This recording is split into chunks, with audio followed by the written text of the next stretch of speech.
more and more you keep going at it, when it's not healed, the longer the recovery is going to take.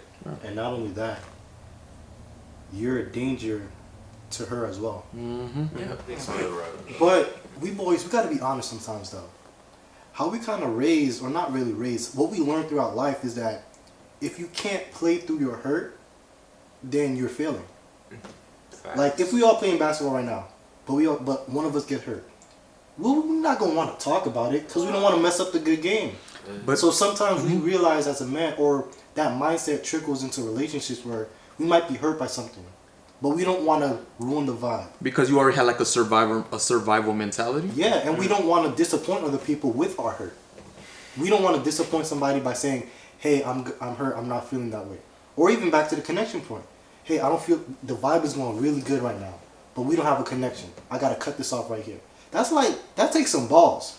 And I would feel like it also takes some balls to say like it's okay to admit that you're not okay. And I feel like back to the whole survival mentality, kind of breaking down. You brought up sports. If you're playing while you're injured, you're actually doing yourself a disservice because over time you're hurting that part of your body. It gets worse and in your recovery time, that's supposed to probably take like a month, will probably take like 5 or 6. So short term may be good, but in the reality, you probably just damage yourself more than you were supposed to. Yeah. So that survival mentality could be very toxic. It's okay to relax, take a breather, recharge, and just admit you're not okay, but you're actively working on yourself to be okay again. You know? Yeah, that analogy was perfect. Like, the more and more you keep going at it, when it's not healed, the longer the recovery is going to take. And not only that, you're a danger to her as well. Yeah, 100%. Not even if it's just cheating, but like, if you're playing through your hurt, or if you're acting like you're not when you are, you're a danger to her as well.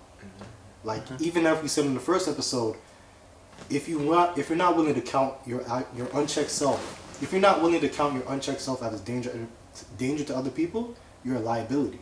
If you can't check yourself, you're a liability. And I think that's something we as guys, we got to get through our heads, because we might be leaders, we might be brothers, we might be like siblings to other people, we might be fathers, we're going to be husbands in the future. But we got to make sure that we count ourselves, we can check ourselves on ourselves, because we're not perfect.